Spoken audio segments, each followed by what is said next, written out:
मोदी जी ने पहली बार मुस्लिम महिलाओं का नाम लिया। कौन है मुस्लिम बहनें भारत में रहती भी हैं कि नहीं? ये सशक्तता, ये हमारी जो बेबाकी है, ये प्रधानमंत्री मोदी जी ने भी दी है हमें। पहले 3 तलाक देके औरतों को डरा के रखते थे, फिर हलाला करने के नाम पे मुल्ला भी ऐश करता था और ये जमाई छाप टाइप आदमी भी ऐश करते थे।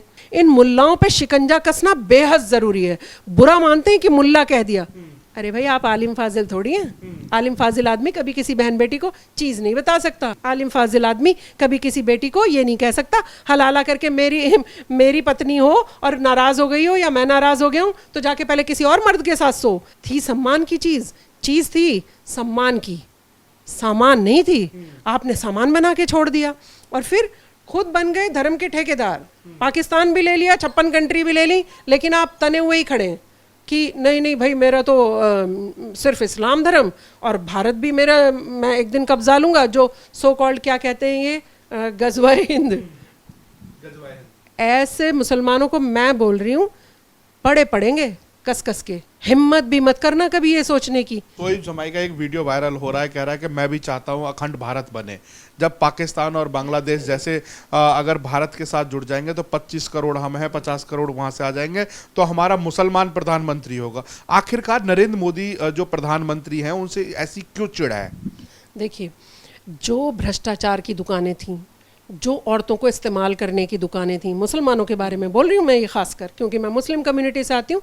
मैं उन्हीं की जो कुरीतियाँ हैं, उन्हीं की जो कमियाँ हैं, खामियाँ हैं, उन्हीं को उजागर कर रही हूँ। सब बंद हो गई हैं। पहले 3 तलाक देके औरतों को डरा के रखते थे, फिर हलाला करने के नाम पे मुल्ला भी ऐश करता था और ये जमाई छाप टाइप आदमी भी ऐश करते थे। सेक्स रैकेट टाइप चलाते थे उसको, हलाला को। तो इन सब की भी लगाम लगी है। फिर भ्रष्टाचारी थे बहुत बड़े। आप देखिए, बड़ी बड़ी दुकानें खोल रखी थी इन्होंने, किसी से किसी काम का पैसा, किसी से किसी, और सरकारें भी कहीं ना कहीं मुस्लिम को दाना डालने के लिए कि हमारे वोट बैंक रहे ना, हम तुम्हारे ये काम कराएंगे। सरकारों ने भी तो इनको पाला पोसा है। आप सिर्फ मुल्लाओं को दोष मत दीजिए। ये गलत चीज सिखाने में कहीं ना कहीं पिछली सरकारों का भी योगदान रहा है, जिन्होंने मुसलमानों की वोट लेने की वजह से, अरे आप कुछ भी गलत काम करते रहिए, हम है ना आपके, भरण पोषण आपका चलता रहेगा। आप देखिए, अचकन पहनी, टोपी लगाई और बड़े बड़े पेट हैं, पहुंच गए जी प्रधानमंत्री से मिलने और कहा कि जी बस मुसलमान तो आप ही को वोट करेगा, लेकिन हमें ये दे दो। मुसलमान तक कुछ नहीं पहुंचने दिया। आज जो मैं, आप मोदी जी की बात कर रहे हैं, ये कोई, मैं मोदी जी की झूठी तारीफ नहीं कर रही हूँ। मैं आपको बता रही हूँ, मोदी जी ने पहली बार मुस्लिम महिलाओं का नाम लिया। कौन है मुस्लिम बहनें भारत में रहती भी हैं कि नहीं? अरे पहले आप अच्छा आप एक बात बताइए, आप इतने सीनियर पत्रकार हैं, आप मुझे बताइए, पहले मुसलमान बहनों का आपने कभी नाम भी सुना था? कोई जिक्र भी होता सुना था? मौलाना मौलवी तो चीज ही बता देते, चीज ही बताते थे और चीज आज भी बता रहे हैं। हालांकि अब चीज छीन के ना उनकी जुबानें खींच ली जाएंगी। अब औरतें इतनी सशक्त होती जा रही हैं। ये सशक्तता, ये हमारी जो बेबाकी है, ये प्रधानमंत्री मोदी जी ने भी दी है हमें। जब मुसलमान औरतों को कहा नहीं आप बताओ सीधे मुझे, आपको क्या तकलीफ है, तो मुसलमान औरतों ने बताया 3 तलाक की बहुत तकलीफ है। तब जो औरत कोर्ट गई थी, सरकार खड़ी हो गई उसके साथ। हम मुस्लिम बहनों के साथ हैं। क्या कभी कोई सरकार मुस्लिम बहन, अरे आप तो शाहबानों को 100 रुपए नहीं लेने दिया गुजारा भत्ता, आप किसकी बात करते हैं? पार्लियामेंट में आपने कानून ही पलट के रख दिया। सुप्रीम कोर्ट, माननीय सर्वोच्च न्यायालय दे रहा है, उस बहन को गुजारा भत्ता दिलवाना चाहता है, दे रहा है, लेकिन आपने संसद में कानून ही बदलवा दिया। क्या कह के? मुल्ला पहुंचे राजीव जी के पास कि देखो वोट नहीं मिलेगी अगर आपने हमारे धर्म में कुछ कर दिया ना। इन्होंने हमेशा सत्ता को कैसे डराया है? मोदी जी डरे नहीं है इनसे, इन्होंने सत्ता को डराया। अगर तुमने हमारे धर्म में छेड़छाड़ की ना, धर्म में कोई छेड़छाड़ नहीं कर रहा है, तुम्हारी कुरीतियां जो तुमने अपने हिसाब से धर्म बना लिया है, उसमें छेड़छाड़ बहुत ज़रूरी है। जो तुमने औरतों को चीज़ बना दिया है ना, उसमें छेड़छाड़ बहुत ज़रूरी है। इन मुल्लाओं पे शिकंजा कसना बेहद ज़रूरी है। बुरा मानते हैं कि मुल्ला कह दिया, अरे भाई आप आलिम फाजिल थोड़ी हैं। आलिम फाजिल आदमी कभी किसी बहन बेटी को चीज़ नहीं बता सकता। आलिम फाजिल आदमी कभी किसी बेटी को ये नहीं कह सकता हलाला करके मेरी पत्नी हो और नाराज़ हो गई हो या मैं नाराज़ हो गया हूँ तो जाके पहले किसी और मर्द के साथ सो। ऐसे कोई नहीं कह सकता। ये सुनकर भी आप सोचिए, मतलब मैं बोल रही हूँ और मुझे हाँ एक वो लग रहा है कि कैसे कह सकता है कोई ऐसी बात बहन बेटी के लिए कि जाओ दूसरे मर्द के साथ सोओगी तब फिर मेरे पास वापस आओगी। वो पति तो जो शादी करके ब्याह कर लाया है गर्व के साथ सम्मान के साथ, आपने औरत को सामान बना दिया। थी सम्मान की चीज थी सम्मान की, सामान नहीं थी। आपने सामान बना के छोड़ दिया और फिर खुद बन गए धर्म के ठेकेदार। आदमियों के लिए क्या क्या लिखा है कभी बताया है आपने? कभी मुल्लाओं को ये बयान करते सुना है कि आदमी की नजर का पर्दा लिखा है? शर्म करिए आप। आपको औरत किसी भी रूप में दिखाई दे आपको नजर नीची रखनी है, ये बताया कभी इन्होंने? औरत को तो बता दिया बस ये सेक्स की वस्तु है, आप इसे चीज जो कहते हैं ये चीज आगे वाला शब्द नहीं बोलते हैं कि सिर्फ सेक्स के लिए है औरत।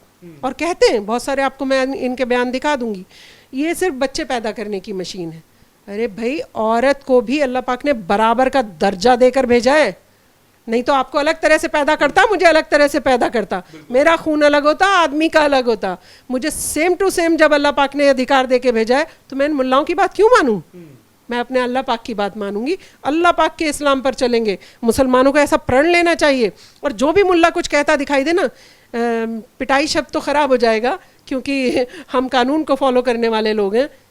इनको आईना दिखाओ, भगाओ इन्हें वहां से, बोलो नहीं सुनेंगे। हम कुरान शरीफ पढ़ते हैं, हम अल्लाह के मानने वाले, मुल्ला के मानने वाले नहीं है। इनको तब अकल आएगी जब भारत का मुसलमान इन्हें आईना दिखाएगा। अगर कुछ लोग मानते भी हैं, अब उन मौलाना मौलवियों की बातों में नहीं आ रहे हैं, तो अब इस तरह का एक और नैरेटिव सेट कर रहे हैं कि हिंदुस्तान के अंदर मुसलमान डरा हुआ है।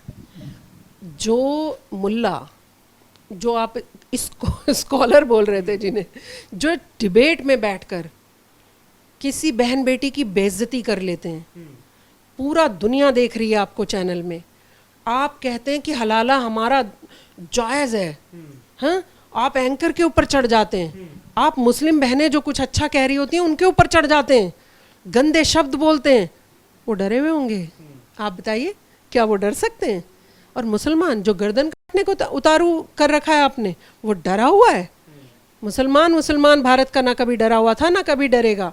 भारत में जो मुसलमान को रेस्पेक्ट मिली हुई है, मैं कह रही हूँ आप मुस्लिम कंट्री में 57 की 57 क्या 90 भी होती, वहाँ चले जाते, एक भी मुसलमान को ये वाली वैल्यू नहीं मिली हुई जो भारत में मिली हुई है। गर्व से देख रहे हैं आप शबनम खान, सुशील मेरे भाई, ये भारत ही है ऐसा जहाँ मैं आपको राखी बांधती हूँ। आप मेरी, मुसलमानों का क्या प्रॉब्लम है? खीर खाने सुशील भाई आप मेरे घर आना, आप मेरे दरगाह पे भी चलिए, मैं आपका प्रसाद नहीं खाऊंगा। भाई ये वाला सेकुलरिज्म नहीं चलेगा। फिर मुसलमानों को भी चेंज होना पड़ेगा, प्रसाद भी प्यार से खाना होगा, क्योंकि हमारा धर्म भी यही सिखाता है, प्यार बांटिए, एकजुट रहिए। यही तो है हमारे देश का कल्चर, जो है, जो संस्कृति है हमारे देश की। मुल्लाओं ने संस्कृति थोड़ी बदल दी है, इस्लाम का पैटर्न थोड़ा बदल दिया है, थोड़ा भर समझने भर की देर है। मुसलमान इस भारत में शान से था, और मैं तो अपने हिंदू भाइयों को असली सेकुलर मानती हूँ सुशील भाई। मुझे तो गर्व होता है हिंदू भाइयों पे कि जो पाकिस्तान लेने के बाद भी जो रुक गए यहाँ पर, उनको एक बार भी ये कहकर प्रताड़ित नहीं करता, देखो तुम तो पाकिस्तान जा रहे थे, तुमने तो पाकिस्तान भी ले लिया, तुम यहाँ क्यों रुक गए, ये नहीं कहता, गले लगाता है। जब हिंदू भाई हमें गले लगा रहे हैं तो हमें भी तो थोड़ा झुकना पड़ेगा ना। फिर आप फिर भी तने हुए हैं, पाकिस्तान भी ले लिया, 56 कंट्री भी ले ली, लेकिन आप तने हुए ही खड़े हैं कि नहीं भाई मेरा तो सिर्फ इस्लाम धर्म, और भारत भी मेरा, मैं एक दिन कब्जा लूंगा, जो सो कॉल्ड क्या कहते हैं ये गज़वा-ए हिंद। ऐसे मुसलमानों को मैं बोल रही हूँ, पड़े पड़ेंगे कस कस के। हिम्मत भी मत करना कभी ये सोचने की कि भारत में इस्लामीकरण कर लोगे। हालांकि लगे हुए हैं ये कोने कोने में, जो PFI आप देखते हैं, कोने कोने में कोशिश कर रहे हैं कि हम अपनी तरह से उसको क्रिएट करें। लेकिन शबनम खान जैसे लोग भी हैं यहाँ पर इस तरीके के मुसलमान भी हैं जो इन चीज़ों को बर्दाश्त नहीं करते हैं। और सरकार से मेरी गुजारिश है, ये जो दरगाहों पे कब्जा करे बैठे हैं, इनको हटाया जाए, ये कमेटियां भंग की जाएं। ये वहाँ बैठकर क्या कर रहे हैं? अरे मुझे वक्फ बोर्ड की जमीन है। अरे मुझे मज़ार पे जाना होगा, मैं खुद चली जाऊंगी ना, मुझे किसी की ज़रूरत नहीं है। वो जो मज़ार है ना, वो बड़े आलिम फाजिल, बड़े पुण्य आत्माओं का मज़ार है, उन पे जाकर दुआ करो, या जो भी आपका धर्म कहता है, जो भी हम करना चाहते हैं, मैं खुद कर सकती हूँ, मुझे किसी मीडिएटर की ज़रूरत नहीं है। मैं बोलती हूँ मुझे किसी मुल्ला मीडिएटर की ज़रूरत नहीं है, मुझे दरगाह पर जाकर किसी मीडिएटर की ज़रूरत नहीं। उसके चादर चढ़वाने से ही वहाँ मेरी बात मानी जाएगी? मैं सीधे सीधे जाकर कह दूंगी तो क्या नहीं मानी जाएगी? ये किसने बताया? इन्होंने बपौती बना ली दरगाहों को भी अपनी।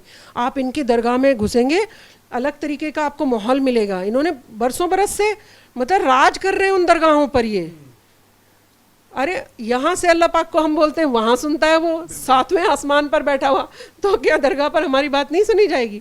इनसे इनके कब्जे छुड़ाए जाने चाहिए। और क्या वक्फ बोर्ड की आप बात कर रहे हैं? कौन से मुसलमान को वक्फ बोर्ड से फ़ायदा हुआ है? क्यों बनाया गया? भारत की ज़मीन है, मुसलमान की ज़मीन कैसे हो गई? मुझे बताइए। वक्फ बोर्ड क्या है? मुसलमानों का है ना, कि ये संपत्ति सारी हमारी है। कहाँ से हो गई? किसने बनाई इनकी संपत्ति? मेरे भारत की ज़मीन इनकी संपत्ति हो गई। भारत सरकार को सारी अपने कब्जे में लेनी चाहिए, अच्छे अच्छे स्कूल बनवाने चाहिए वहाँ पर। इन्होंने मुसलमानों के लिए भी उस संपत्ति पर कुछ नहीं किया, खुद बने बैठे हैं और उससे करोड़ों रुपए कमाते हैं, अपनी जेबें भरते हैं। मुसलमान आज भी वही पंचरबाज, वही दुखी पीड़ित, वही स्कूल नहीं भेज पाने वाला, वही माँ रो रही है, बच्चे भी 8-10 हैं, खाना कहाँ से खिलाऊं? तो मैं बोल रही हूँ कि ये संपत्ति लेकर सरकार को मुसलमानों के हित में कुछ अच्छे काम कर देने चाहिए। और मुझे पूरी उम्मीद है सरकार से, अगर सरकार ये सारी संपत्ति ले लेगी तो मुसलमानों का बहुत बड़ा भला होने वाला है। मुसलमान मुख्य धारा से जुड़ जाएगा जिस दिन ये वक्फ बोर्ड की संपत्ति ले ली जाएगी। तो मेरा आखिरी सवाल होगा कि जिस तरीके से एक हिजाब का भी बड़ा मुद्दा छिड़ा और उसको भी एक तरह से आप कैसे देखती हैं कि या थोपना है या फिर हिजाब से मुक्ति होनी चाहिए? आप भी जैसे मुस्लिम समाज से आती हैं। हिजाब तो मना ही नहीं है देश में, भारत में हिजाब मना नहीं है, बैन नहीं है।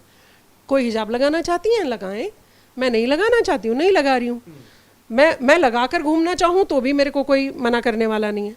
लेकिन हिजाब का मुद्दा यहाँ बना, स्कूल आप जा रहे हैं या आपकी कोई संस्था है, वहाँ पर आपके एक ड्रेस कोड है कि आप जीन्स में आएंगे या कोट पहनेंगे, या चैनल में जैसे हम एंकर्स को देखते हैं भाई सूटेड बूटेड बैठते हैं एंकर, तो ये हर संस्था का अपना हुआ है। आप स्कूल जाएंगे, मैं हिजाब ही लगा के आऊँगी, ये तो नहीं है ना। मैं स्कूल जाती थी, मेरे छोटे बाल हैं, मैं हेयर बैंड लगाती थी, बाकी लड़कियाँ रिबन लगा कर आती थी, जो हमारे स्कूल का वाइट रिबन था। तो स्कूल के रूल तो आप फॉलो करोगे? अरे हर चीज़ को अपनी बपौती बना लोगे क्या? स्कूल भी मेरे हिसाब से चले। आप देखिए इनका षड्यंत्र है ये, स्कूल को भी अपने हिसाब से चलाना चाहते हैं कि हिजाब लगा कर ही आएगी मेरी बेटी। अरे जिसको पढ़ाना होगा वो हिजाब या किताब या किसको चुनेगा? हिजाब को चुनेगा या किताब को चुनेगा? किताब को चुनेगा कि मेरी बेटी के हाथ में किताब ज़रूरी है। सर कैसा था, हिजाब लगा कर गई थी या बिना हिजाब के, उससे माँ बाप मतलब ही नहीं रखेंगे, मेरी बेटी पढ़ के आनी चाहिए। और कॉलेज में तो आप जाते हैं जैसे जाना चाहते हैं, जिस कॉलेज की अगर ड्रेस कोड नहीं है आप जाते हैं। स्कूल में भी आप अपनी बपौती चलाना चाहते हैं, भाई मेरी बेटी तो हिजाब लगा के आएगी। क्यों लगा कर आएगी? स्कूल की बाकी सारी बेटियां जैसे आएंगी वैसे ही तो जाएंगी ना आप। और अगर किसी स्कूल में हिजाब अलाउड है तो वहाँ आप जाते हो हिजाब लगाकर, कोई बैन नहीं है। इसको मुद्दा बनाकर मुसलमान को विक्टिम दिखाना है इनको। फंड भी तो तभी आएगा ना जब आप विक्टिम दिखाओगे, जब आप दिखाओगे भारत में तो नरेंद्र मोदी जी की सरकार ने हिजाब पे बैन लगा दिया, जबकि वो कह रहे हैं एक हाथ में किताब लीजिए, एक हाथ में कुरान लीजिए, कंप्यूटर लीजिए, आगे बढ़िए, देश की मुख्यधारा से जुड़िए। ऐसा प्रधानमंत्री तो मिलेगा भी नहीं आपको। ये मुसलमान अभी समझ नहीं रहा है, क्योंकि उनके चंगुल से निकलने में थोड़ा समय लगेगा ना। एक ने चंगुल में फंसा रखा है अपने और धर्म का भी डर दिखा रहा है, तो उस चंगुल से निकलने में थोड़ा समय लगेगा।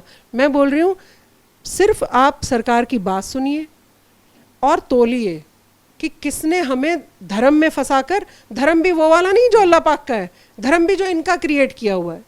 और वक्फ बोर्ड की ज़मीन को भी सरकार को वापस लेना चाहिए। हिजाब कोई मुद्दा नहीं है, मुसलमान सीधे से समझ लें।